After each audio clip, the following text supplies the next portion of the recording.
Welcome to another episode of Married with Video Games. I'm your host, Matthew. I'm your host, Christina. And I played Alan Wake 2. Oh, it's so good.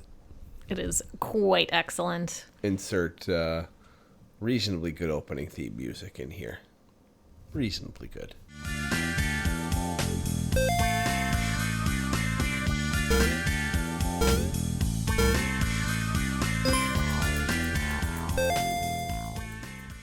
I liked both of our 3-second pause for Thinking about it. I was trying to think of video game opening music that I like the most. I think it's just Baldur's Gate at this point. You've played a lot of Baldur's Gate. And I still like the music a lot. But that's good. I mean, they got a Disney villain soundtrack in there. Disney doesn't write villains anymore. That's a different podcast discussion. Yes, but that's why Raphael's final act is so good. Because it literally is an old school Disney villain theme song. Anyway. This is a podcast about Alan Wake 2. This is a podcast about Alan Wake 2. And just off the gate, I'm just going to preface that this is a bit of a... What was I trying to say? I just lost my train of thought. Biases here. Biases out in the open. I love Remedy Studios. I've played almost all their games with the exception of... If they have anything prior to Max Payne... You said you haven't played Quantum Break? I haven't played Quantum Break. And I haven't played anything prior to Max Payne. So I played all three Max Paynes. I played Alan Wake. I've played Control. I played the Alan Wake remaster, including all the DLCs. Now, you and I never finished that one, but I've beaten that one on my own. The Alan Wake DLC or the Control DLC? Okay, so let's go back. Now there's a lot. I beat Alan Wake and both the Alan Wake DLCs. Okay. We didn't finish American Nightmare, I don't think. We did not, no. We finished one, but not the other. Correct. I have beaten Control and one of the DLCs. I never did the Alan Wake DLC. Oh, gotcha. Okay. I'm currently replaying Control on the side. Yes, we were maybe halfway through Alan Wake 2 and you were like, I really want to play Control, and then you just started playing it on your Steam Deck. Mm-hmm. So I'm not playing it in multiple places because that just would be overwhelming. Then we just played through Alan Wake 2. At time of recording this, the New Game Plus content came out today. So we have not done New Game Plus. So no, this is... We beat it last night. I'm going to try to make this as spoiler-free of a review. Oh, I was going to make it very spoiler-heavy. Oh, she's going the complete opposite direction of me. We'll see how the tables turn, everybody. So I guess... Play Alan Wake 2. And then come back. Yes, and if you're not going to play it, I guess at this point, then... And if you haven't played the first Alan Wake, honestly, I would say play Control. If you're going to choose Alan Wake or Control, to get the background, I almost feel like Control is more relevant than the first Alan Wake. They give you enough of the plot points where you don't really need all the in-depth stuff. More or less. If you haven't played Alan Wake 1 Remaster, I tell you just to play it anyway because it's still a very good game. What did we give it before? Now I gotta look at our... And then Alan Wake 2, they've just improved everything. We'll go into it anyway, but diving into this is one of those that having more background makes it a better game in my opinion. It does, yes. You gave Alan Wake Remastered a 9. I gave it an 8. Okay. I still hold by that, I think. And Control, you gave a 9, and I gave an 8. Remedy Games. We are very consistent. So in this one, you play as Saga Anderson, an FBI detective tasked with investigating a cult growing in Bright Falls. Anderson, along with her partner Alex Casey, gets swept up in a dark story of the cult and its ties with a missing author, Alan Wake. With all this, will Saga be able to overcome the darkness, or will it consume her? And along with the town of Bright Falls. That was my synopsis. That was really good. I might steal that for my article that I have to write, because all I've basically said in my article is you need to play this game. I don't know how to describe it. Thank you. I do decent synopsis. That was very good. Alan Wake 2 released October 27th, 2023, which is partially why I wanted to do spoiler free, because it's been out so little, but we've already prefaced that there'll probably be spoilers, so play the game first, come back. It's not a super long game. I platinumed it today at 20. Would you say 23 hours? I think it took me 23 to 24 hours to beat, and I played another hour and a half to get the platinum. Okay. So about 25, 26 hours. I should have taken a picture, but I did not. That's fine. It came out on all systems. I don't believe, except for Nintendo Switch, I don't think it's on the Switch. It's not on Steam. It's not on Steam, but it is on PC. Yes. You have to play it on the Epic Games Store. Yes. I played it on PS5. Yes. All right, I should change our reality with your reviews. Thank you. Metacritic, 88 from critics, 8.8 from users. Perfectly even. Wow. Yes. So for positive, I went to Kotaku. Tried to go someplace different. Ugh, but anyway. I know, but what I grabbed I liked, and then I took a screenshot of 2 comments in the comment section that are just chef's kiss. Okay. So Kotaku positive. All of this is in service of the story Alan Wake 2 is telling, and it's the bold, exhilarating way it tells that story that elevates Alan Wake 2 from a fine game to an unforgettable one. Crucial to that narrative impact is the aforementioned use of live action. Remedy has long been interested in incorporating live action into its games, but it demonstrates new command of the medium here, with gameplay sometimes seamlessly transitioning into live action or coexisting alongside it at others. In lesser hands, such a juxtaposition might have made the gameplay feel less real, unable to stand up alongside its live action counterpart, but here, it all feels of a piece, just shifting layers of reality that combine to make a whole. Mm-hmm. And then the comment was, Remedy doesn't feel like they should exist, and the fact that they do and keep getting to make weirder and braver stuff makes me endlessly happy. Mm-hmm. With someone's comment of, Remedy might be the Bureau of Control, and this game might be an object of power. That's fantastic. Those are both very, very good. I do appreciate those comments. Yes, everybody's comments, aside from like the small smattering of like, no, this game was terrible, which hard no. It's basically saying like Remedy games just kind of keep getting better and better and weirder, which is quite excellent. For the negative, I went to PlayStation Lifestyle. Ew. I'm just saying you. I don't even know anything about them. I'm just saying you because how dare there was one negative review which I did not go to, and 3 mixed that I could pick from on Metacritic. And so this one was like, I think it gave it like a 6 out of 10, even though it was very, very negative in everything it said. Really? Okay. Yeah. Well, let's hear the negative and let's go from there. Yeah. Aiming at enemies is also a chore because of how often they fly off screen or warp forward to get in a cheap slash or 3. It's doubly frustrating in the game's many pitch black areas where darkness and its many effects obscure the action and twist tension into tedium. Burning away a foe's outer layer of darkness is also meant to build tension as it tacks on one more step to worry about in the middle of combat. However, it's just another repetitive aspect that never grows or changes and only demonstrates how shallow it all is.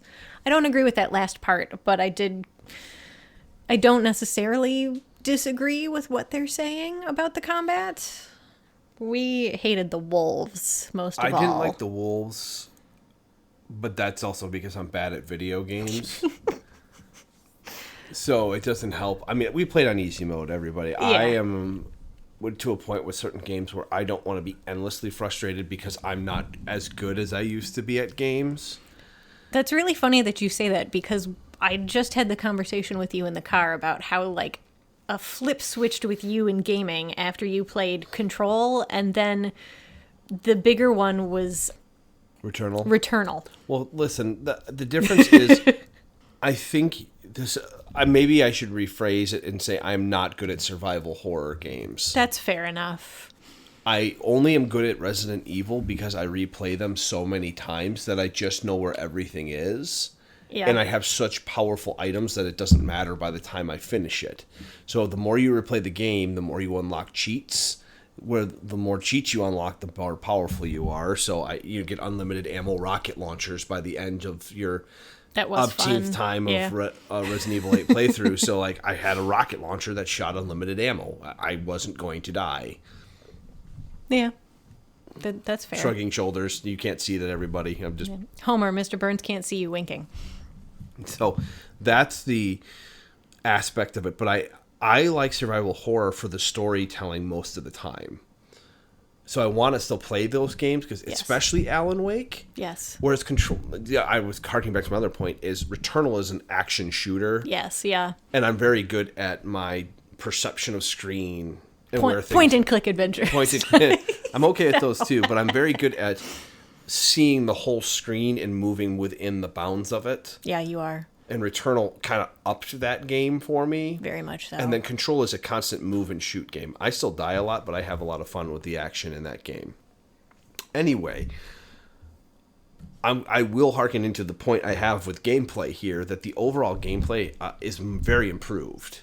Yes, that's one of the comments, which is kind of why I said if you haven't played the first Alan Wake and like you want to jump into this, but like you kind of want some backstory, play Control, because the first Alan Wake is very, very good and the story is really good.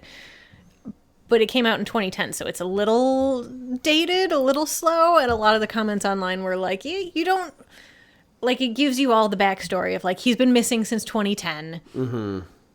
The whole backstory with his wife, like they give you like the high 50,000 foot view of things. Yeah, playing through Alan Wake 1 is just an experience to experience a game like that. Yeah, and the remaster's very pretty. It is. They did a very good job with the graphical upgrade, and the gameplay is tightened up a little bit. But correct, it is an old game where this one is more modern in almost every aspect of it. Yes, sorry, I derailed you. No, it's really actually good. But it is, the core element is you use the flashlight to break enemy armor and shoot them to finish them off. That is the gameplay loop, like it said in there. This difference is I didn't really get tired of it, because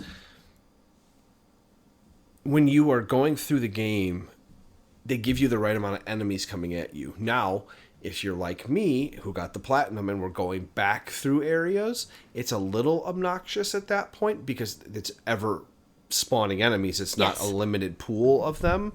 So that, where I can see it would be a little repetitive, but I liked the game enough that it didn't bother me. And if you were just playing through the story and doing light sidetracking to find a couple of the lunch boxes you have to find and the other things, it's not a big deal. I didn't think there was a negative to the game, because it doesn't overstay its welcome either.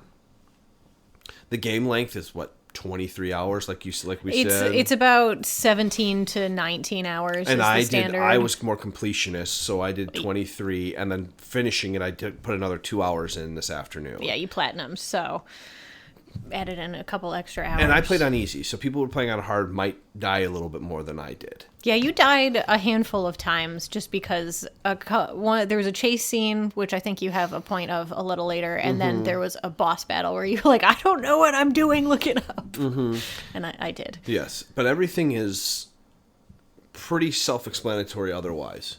Yes. Everything, the upgrade system's nice.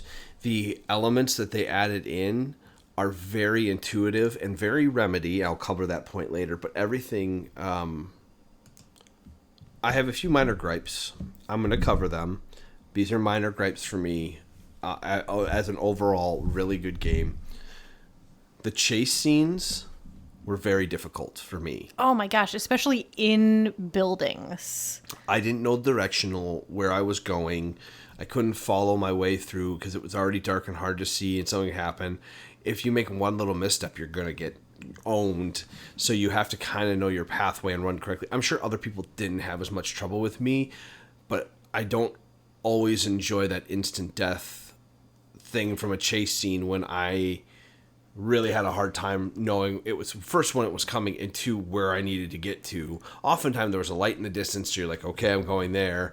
But sometimes it's a little light over a door in an open doorway, and you're like, okay, that's where I have to go, I think. It was annoying last night in the second to last chapter where you went to enter the building and went to the right, and some dude grabbed you and you died immediately. Like, literally 2.5 seconds into the chase scene, you just died, and you were like, what just happened? Yeah. And I said, well, I guess go to the left. Yeah, it was really, some of it was a little silly, but as a whole, that wasn't that big of a deal. There's maybe a handful of them in the entire game, and they're not long sequences. They don't make you do it for minutes on end. You're 50 seconds at tops, 30 seconds Not like tops. that one Dave the Diver one that was like 6 minutes long. Yes, this was a very short chase scenes, but I didn't enjoy them very much, though they still looked graphically good.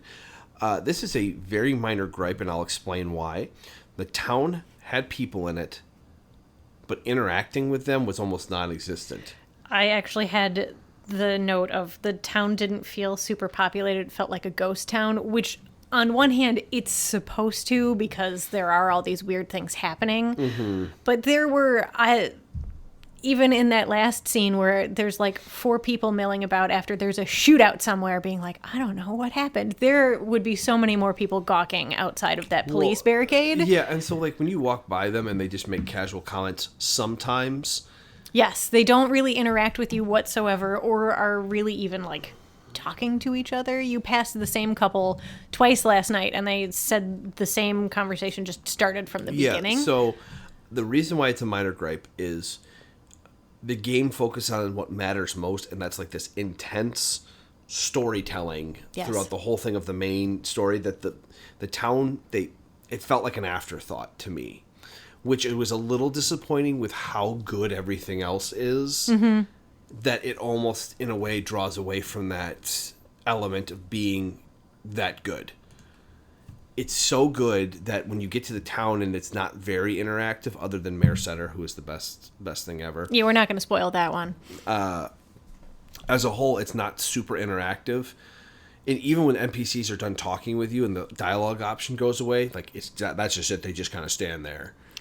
And it's a little weird in a way. It's almost like a lifeless thing, and like it's almost like you're in the dark place anyway. A little bit. I will say, Ilmo, when you were talking to him last night when trying to beat the game and he was like facing away from you and answering and it took a couple seconds, I think that was a glitch. I don't think you were supposed to be able to go in a cell. I think it was supposed to be locked still. Yeah, that probably makes sense. Yeah. Whenever because all the cells were open. Yeah. Except for the one that you had to get the key from the Agent Estevez? Yes, Estevez. Yes. And then fighting the wolves was tough for me, but I'm bad at games, so... Yeah, my minor gripe is that the subtitles were so very, very off. Like, missed words or incorrect words. See, I never read them, so I didn't even I always read them, because I'm just a fast reader. Well, it's a Finnish company, too. It is, yes, but if you need someone to type it for you, I will happily do that for your next game. Well, you should literally just put in, Sam Lake will probably respond to you. Respond on Twitter, because he responded to you. No. I had another comment. Oh, the only other thing with the subtitles is when you were having Alan Wake read a page of a manuscript that you found, if it was a long manuscript, after about 2/3 of the way through, the timing was off on the subtitles too. They would start to lag and wouldn't change with what he was saying. Oh no. That was just a minor gripe. Okay. That's not a deal breaker. I have a different comment here, but I don't know. I want to talk about Saga's mind place, but I don't know. Well, we can jump into that. Okay. I'll start with this. It's How to Tell a Great Story. Okay. Alan Wake 2 is a masterclass in storytelling experience, in my opinion. This is, even compared to the first one. Agreed. This was a step above that in how it told the story and moved you through. This is what, like, if I was reading a novel, this is what I would want it to be like.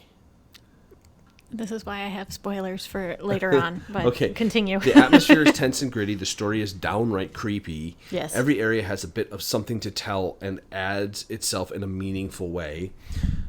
You told me several times when we were playing this that I was getting distracted, and you were so happy. You were happy that I was getting distracted in this one and being thorough, because every page I found, everything else added into context of the story. The lunchboxes were fun because of the different notes or the different fan fiction pieces that you would find in them. There were, I think, only 2 nights where I was like, dude, you got to stay on task. Like, the lunchboxes and the manuscript pages are cool, but like, can we move the story forward a little bit? And you were just like, why didn't go down this path? What? Coffee World took way too long. Coffee World took way too long. It's so weird too. The Koskela brothers are my favorite. Yes. The narrative, how the pages, I think I read, I don't know if I typed it right. From narrative, how the pages are ready, to the town itself. How the pages are read, you mean? Yeah, I typed ready for some reason. I don't know why. That's fine. I was just happy to be a part of this game for a while. And it didn't overstay its welcome, like I said before. This game was just start to finish. So go into the Saga Mind Place and then kind of I want to cut back to the Koskela brothers, too, in their TV Okay, ads. well, I got to do my spoiler portion, too, Okay, all right, which well, goes into the narrative. Okay, so first and foremost... Spoiler warning? Yeah, I guess this is the spoiler warning official point. The TV commercials What? are the funniest thing. That's not related to anything I was going to say, but They that's are more fantastic. important, probably, in a little bit of a way. There was one of the reviews I read was their nitpick. It might have been IGN. Their nitpick was that there weren't new episodes of Night Springs like there were in the first one. Mm-hmm. However, the ridiculousness of the Koskela brothers commercials still had them like looking at every single TV to find every single one of them. They are so funny. And if you... The last one's a little sad, but the rest of them are The rest of them were really funny. They were like Rasico Chrysler in Windsor. Mm-hmm. Like, just so bad. So wonderful. The Koskela brothers. They're excellent. Were so... If you haven't seen their commercials... They're probably on YouTube. You need to watch them. They're so funny. Yes. So, anyway, actual spoilers. Spoilers. So, I'm going to spoil... more or less, Alan Wake 2 and also Stephen King's The Dark Tower series. Okay. Relevant, I guess. It is very relevant. So basically, the plot, as you described it, Saga Anderson's trying to figure out this cult. It's tied to Alan Wake as like their Lord and Savior. Mm-hmm. Their cult leader, yeah. Their cult leader, Alan Wake, is trying to break free of the dark place. He has a double called Scratch who is trying to keep him in the dark place and get out of the dark place. Mm-hmm. And so, spoiler alert, I guess, at this point, you do rescue him at a different point in time, and then at the very end, you shoot him with a bullet of light. And then he dies, and then Saga's calling her daughter in DC basically to see if she's alive and if it's spread that far. And it cuts to black, and then there's a mid-credit scene where Alan Wake wakes up after getting shot by Saga Anderson and says, "It's not a loop, it's a spiral." So I think the New Game Plus is going to feed into that. But how I'm going to spoil the Dark Tower series, which is 7 books, and basically, when you get to the 7th book, so it's all about the gunslinger Roland, and he's trying to overcome evil, just super simplify it. And so he finally makes it to the Dark Tower at the end of things, opens the door to the big bad, and it takes him back to the beginning of his journey. And he loops all over again. But this loop... He has the horn that he lost in this original battle where his one friend died. So everybody thinks that that's like the key, that this is the time that he's going to fix it. Mm-hmm. So Alan Wake waking up going, "It's not a loop, it's a spiral," made me think of the Dark Tower series. Mm-hmm. And that gets sloggy in the middle for Stephen King weirdness, but it's still excellent overall, especially with how he ended it. But Alan Wake 2 just did a fantastic job. And I honestly found this one, even though it was more convoluted, to be easier to follow than the first one. Yes. And part of that, this is an excellent segue, is because of Saga Anderson's Mind Place. That was really cool, actually. It was fantastic. Do you want to try to explain it? Because I just did a lot of talking. There's... In Remedy's worlds, because they tie them all together, Control...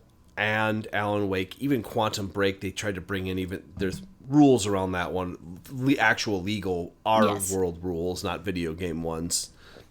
Iceman was still there though, so it was okay. Yeah, I got notes on Iceman later. But the overall worlds are tied together, and Saga Anderson is a seer. But early on, she has this place called her Mind Place, where she sorts out puzzles.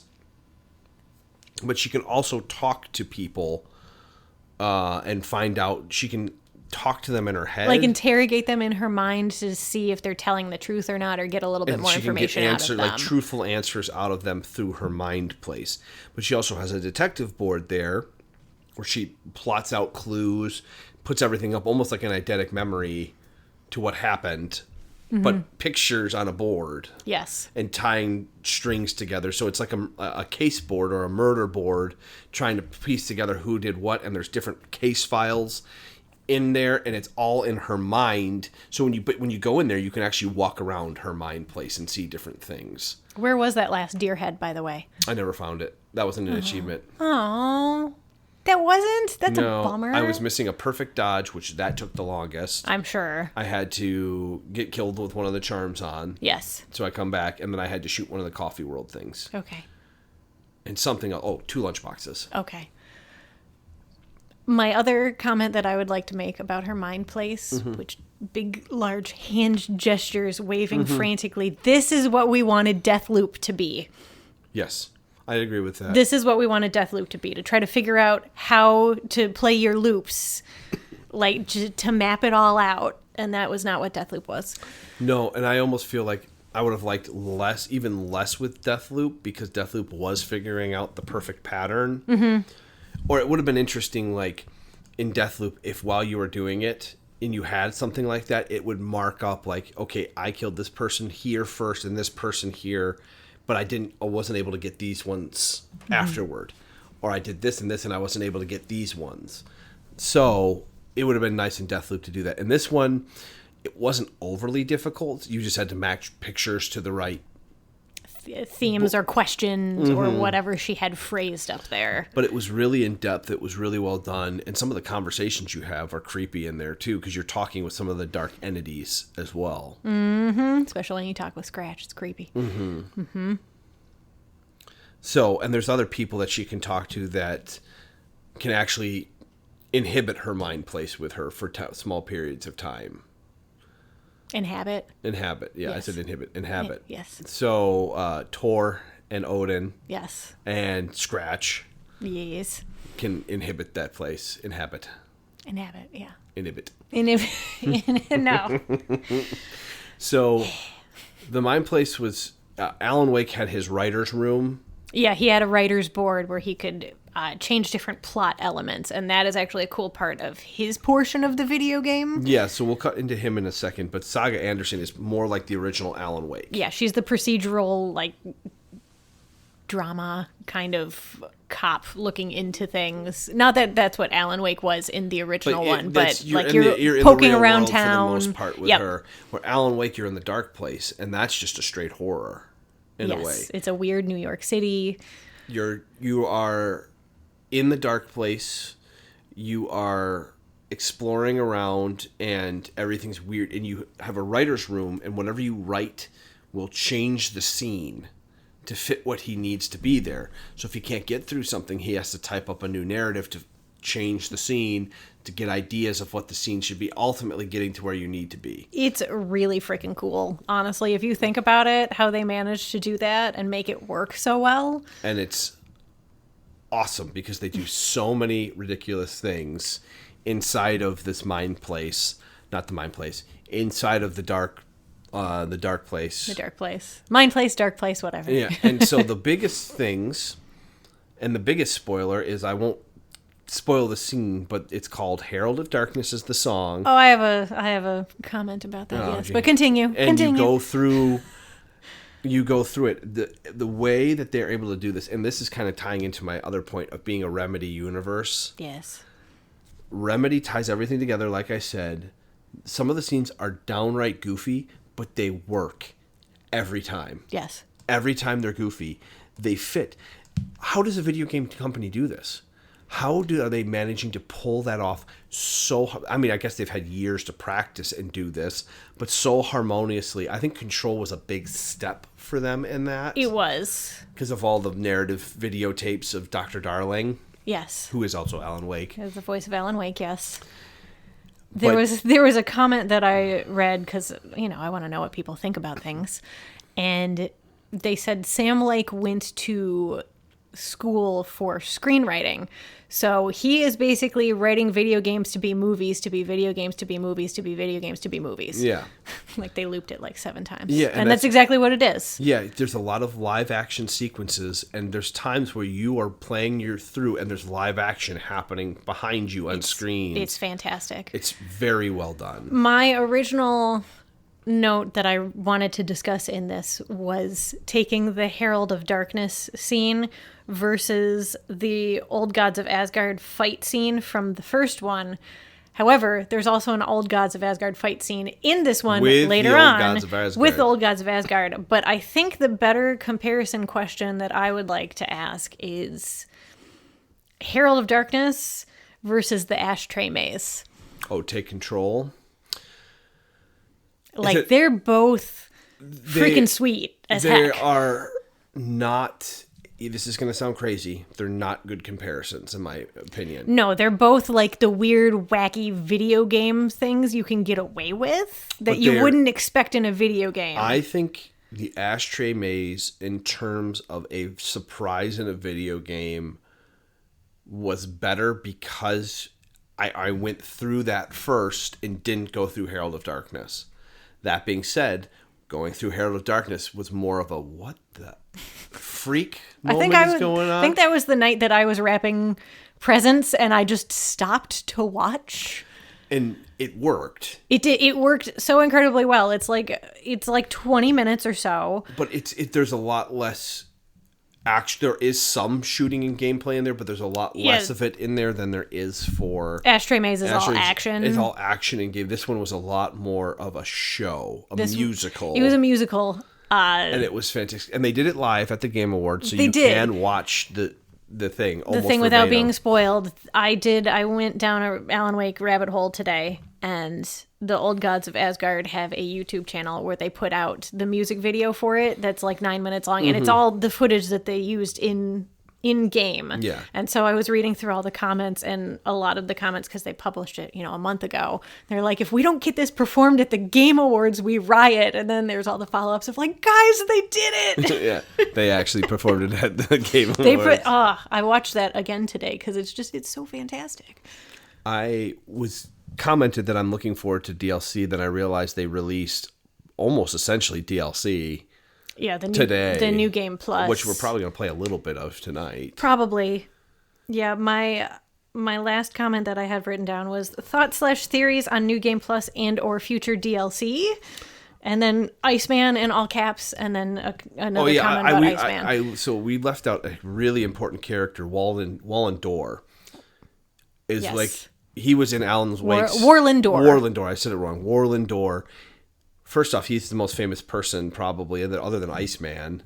Yeah, Sean Ashmore, who plays Iceman in the original X-Men. Warlindor, who is that? We're going to get the actor's name. He was in Supergirl. That's where I recognize him. He's done a lot, though, I think. Oh my god, I'll just go to IMDb. Anyway, he's inside of Alan Wake, but he's also a powerful entity as well that allowed himself to be written into the story. He did not have to. Yes. Which is an interesting juxtaposition, in my opinion. It's a weird thought process.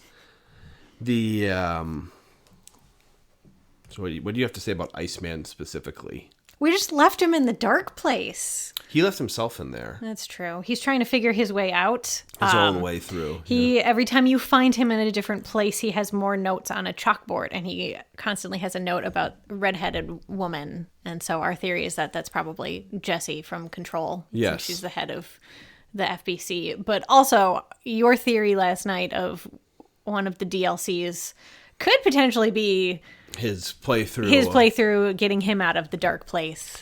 He's just so wholesome. I would like to see that. I wouldn't mind more FBC. Yes, David Harewood plays Warlindor. Every person in this game they did an amazing job. They did, truly. I really want to see a DLC with Iceman. Yes. He's just Iceman, sorry everybody. It's fine. Sheriff Breaker. Yeah, Sheriff Breaker, I believe. And then I want to see a DLC with Saga in the dark place again with Thor and Odin. Yeah, that was cool. Because they left in after her. They did. So I'd be interested to see what they do and all that at that point. Yeah, my assumption is at the end when Saga's calling her kid is that they're no longer in the dark place. Because one of the reviews I read was like, well, they're still in the dark place. I'm like, no, they were in the writer's room, like in Bright Falls, They were in the Bright Falls, but that was in technically the dark place. Was it technically the dark place still? Okay. Scratch used the clicker and made the dark place. Sorry, everybody. It made the dark place appear around Bright Falls, so we don't know if it lifted or not. Okay. And when that's she why did the bullet of light. Yeah. Okay. Got it. Withdrawn. Nothing is as it seems anywhere in Remedy It's not games. a loop, it's a spiral. Everything about this game is incredible. It is well worth your time playing. Dive in deep. Enjoy it, as long as you don't mind being startled a lot. There was a lot of jump scares. That was one of the main complaints of the angry review. It's a was horror game. I was they getting startled. They felt very cheap, is what that one said. Like after the first 5, they're like, okay, come up with something different. But Well, that's Quit being a wuss like me and getting scared all the time. you jumped so much. I know. I still had fun jumping. I was just like... Yes. All right. I want to hear your review of what your score is first. I give it a 10. I freaking love this game, man. I went on a rant to Kelsey in a Snapchat about the freaking Herald of Darkness song. It's been stuck in my head the whole freaking day, and I also went on a rant about the dude that plays Alan Wake because he's got a Zetter beard with sick flow. So that doesn't make things. He does look like Zetterberg. He does. doesn't he? He's just got blue eyes. He's Finnish and Zetterberg's Swedish, so Yeah, close enough. The whole Scandinavian men thing. So yeah. Yeah, I think it's a 10. Now, let me preface it. If I was not biased the way I am, a 9.5. Okay. It's still all the way up there. There, like, again, I would still give it a 10 with the chase scenes. The town is what would have made it a 9.5 for me. The town life. Yeah, it was kind of lacking, especially like leading up to this big Deer Fest. Like more people didn't keep showing up. Yeah, because Deer Fest was still supposed to be a big deal. Yes. So I think they missed an opportunity there, but it didn't take away from everything else about this game. This is my game of the year. I do think Baldur's Gate deserved it, and I loved Baldur's Gate, and I still think Baldur's Gate is also a 9, 5, and 10 for me, but I love Remedy games. Yes. Through and through. Yeah, you're a Remedy fanboy. You and Jake Baldino, the Italian stallion, should just have a he's party. Just my brother from another mother. It's true. If he wants, Jake Baldino, if you ever stumble upon this and you want a place to stay in Michigan and just play all the, like, I will take 2 weeks off of work and we can just play all the Remedy. We'll ship our child off to grandparents. You can come play. We'll play all the Max Paynes. We'll play I Quantum honestly Break. really want to play Max Payne now, but they're are they remaking or remastering? I think they're remaking the first one. So like, should we wait for that or should we just dive in? Because I'm a Remedy fanboy now. So It's a very different experience. I know. And it is very old. Like, I know. Graphically. That's why I'm like, maybe we should just wait for the. I'll play it. Yeah. I'm just telling you, it's a difficult game for me because of how old it is. But it is very good. We fired up GoldenEye on the Nintendo Switch. Ooh, that was GoldenEye's brutal. bad. Yeah, Hold on, if what you year want is me to Max play Payne? Max Payne, I will. There's one podcast where you said you were going to make me play Max Payne. I might. I'd see how you do. It's tough. 2001. It's a hard game. Okay. Yeah, that was a tough. It's a great game. Max Payne. All 3 Max Paynes are well done. I think I own all of them on PlayStation. I'll take a look, but I like think you do too. I like Max Payne. Also, do you like Sam Lake right there? Yeah, I was reading all about that, and like they had no money for it, so they just used whoever was around, and like his parents are in it as well as face models. Yeah. Yeah. Max Payne is very. You want a dark game, like you think these games are dark. Max Payne is dark, but it's very good. So I'm hoping they remaster it. It does really well. Also, and I hope they tie it into the universe now. That's what I'm hoping. Probably. Also, as a disclaimer, he's very excited about my 10 because the only other 10 I've given on a video game is Breath of the Wild. Which was like our second podcast. I thought I was getting a 9 out of you here. No. Or a 9.5. No. So a 10 I was like, oh my I freaking love, like, I told you his entire nap when I should have been working, I just went down an Alan Wake rabbit hole on the internet for an hour and a half and then remembered all of the things I didn't have written down for work that I now have to do tomorrow very quickly. Now, we're not going to make your mom go through this, but if you were playing this game, was this something your mom would Mom watch? would love the crap out of this. And I Yeah. almost dropped the S-bomb, but I don't want to find a bleeping noise. She Like, partially, part of me wants to, like, kick everyone out on Christmas Eve and, like, you just start playing this because Mom would just sit and watch the crap out of it. Like, It's I so want to good. show her the Herald of Darkness scene, but it makes absolutely no sense out of context. Out of context, it makes no sense whatsoever. Everybody, this game is really worth your time. If you couldn't tell, there's 2 10s from, especially someone who is very, very Yes, tough on giving so 10s. 10s, Breath of the Wild and Alan Wake 2. I gave a 9.5 to Super Mario 64. I'm trying to see if there's anything else. A 9.5 to Diablo 3. And a 9.5 to Dredge and Death's Door. Oh, wow. Yeah, you really liked Death's Door. And then your 10s are Breath of the Wild, the Final Fantasy VII Remake demo. The demo, that one doesn't count I as know. an actual The thing, Final but- Fantasy VII Remake. Hollow Knight. Yeah, that's it. So, Breath of the Wild is earned. I will reiterate that Final Fantasy VII and the demo are biased ones. Yes. And this one's a little bit of a bias for me, but I love it. Hollow Knight earned every freaking point that it got. I'm not going to say that. That's not true. Alan Wake earned every point it got to, because this game is, by none, one of the best games I've ever played. Truly. Top like, 10. It's just... Easily top 10, probably in my top 5. It's Yeah. up there. Yeah, this is quite fantastic, honestly. And I always do my recaps of like 11 games you should have played in 2023. And my start of Alan Wake 2 is I could write this entire article and say all 11 games should be Alan Wake 2. Because I can get away with that. Yeah, it's really good. So, we're at Gaming Marriage, gamingmarriage@gmail.com. Reach out, tell us to play more, because we are going to play through again, I think. I will probably stick to just getting through the story more, other than grabbing a few lunchboxes just to upgrade weapons and stuff. But other than that... That was another complaint, was there weren't enough of the manuscript things for Saga's side to really upgrade any of her stuff, and it kind of felt pointless. I felt that some of the guns weren't worth upgrading all the way. Yeah. But the rifle was... That the was to shot- completely derail our outro. I'm sorry. No, it's okay. The gun upgrades were fine. I think they intended for New Game Plus to do that. Yeah, I think so too. That's how I feel about it. Because you found all the lunchboxes and you couldn't get all of the upgrades. No, I didn't even save that as mine, so I will be missing 2 lunchboxes in this playthrough. I don't think you're going to get 15 manuscript shards in each of them to get 4 more upgrades. I know, it'll be enough upgrade, because you get the pump action shotgun, so you can get rid of the sawed-off shotgun at that point, just stick it in your storage. Oh, that makes sense. And I have so many shotgun shells, I don't know what to do with it. It'll be fun. It'll be fun, and it'll be fine. The crossbow's really good, but I almost feel like you don't need it once you get the rifle. No, the crossbow was really good at the beginning, and then I missed an entire gun. you completely missed the sawed-off shotgun that you could get like at the end of chapter 2 or the start of That chapter 3. was before the hunting rifle. I could have gotten that in Yes. chapter 1 or 2 when you're Chapter 2, yes. Yeah, you could have gotten it at the very beginning. And I just didn't even see it. I missed it entirely. Correct, yes. Good for me. Good job. Yeah. High five. I still got the achievement. You did. You got all the weapons. I'm I got so proud all of you. the achievements. You did. Remember when our only platinums were Final Fantasy VII and Bug Snacks? Got a bunch of them now. Yeah, we do. We're pretty good. We're missing 1 achievement from Subnautica.